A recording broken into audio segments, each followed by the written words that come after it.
সকলোকে মই আন্তৰিক শ্ৰদ্ধা জনাইছোঁ, নতুন বছৰৰ শুভেচ্ছা জ্ঞাপন কৰিছোঁ।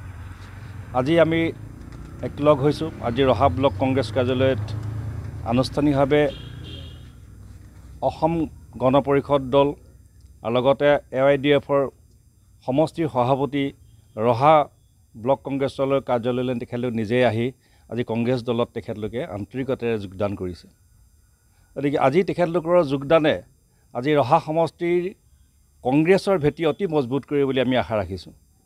আৰু তেখেতলোকেই নহয়, তেখেতৰ লগত আজিও 40-50 জন লগতে আপোনালোকে দেখিছে সকলোৱে জইন কৰিছে আৰু তেখেতলোকৰ নেতৃত্বত আৰু পিছে পৰে জইন কৰি থাকে বুলি তেখেতলোকে আমাক জনাইছে। মাননীয় আমাৰ BCCৰ কংগ্ৰেছ দলৰ সভাপতি মহোদয়, প্ৰমুখ নেতৃবৰ্গসকল, আজি আমি এই কংগ্ৰেছ দলত জইন কৰিছোঁ এইটোৰ কাৰণে যে ভাৰতত যি ৰাহুল গান্ধীৰ নেতৃত্বত যি ভাৰতৰ এটা উন্নতিৰ ফালে আগবাঢ়ি গৈ আছে, বিশেষকৈ অসমৰ কথা মই কৈ আছোঁ, গৌৰৱ গগৈ তেখেতে যি নেতৃত্ব দি আছে, আমাৰ সকলো জনগোষ্ঠীয়ে তেখেতৰ প্ৰতি আকৰ্ষিত হৈছে আৰু গৌৰৱ গগৈ ডাঙৰীয়াক সকলো ৰাইজে বিচাৰি আছে অসমত তেখেতে নেতৃত্ব দিবৰ কাৰণে।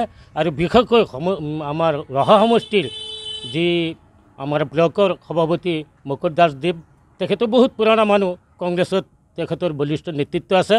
আজি আমি তেখেতক পাই আমি নিতেই আনন্দিত হৈছোঁ যে তেখেতক আগন্তুক আমি সন্মুখত ৰাখি ৰহা সমষ্টি কেনেকুৱা আগবাঢ়ি লৈ যাম তাৰ আশা ৰাখি মই আজি তেখেতৰ ফালে আমি আকৰ্ষিত হৈ আৰু ৰহা সমষ্টিখন আমি কেনেকুৱা আগুৱাই লৈ যাম তাৰ বাবেহে আজি আমি এই কংগ্ৰেছ দলত সমৰ্থন জনাইছোঁ আৰু আমি অংশগ্ৰহণ কৰিছোঁ।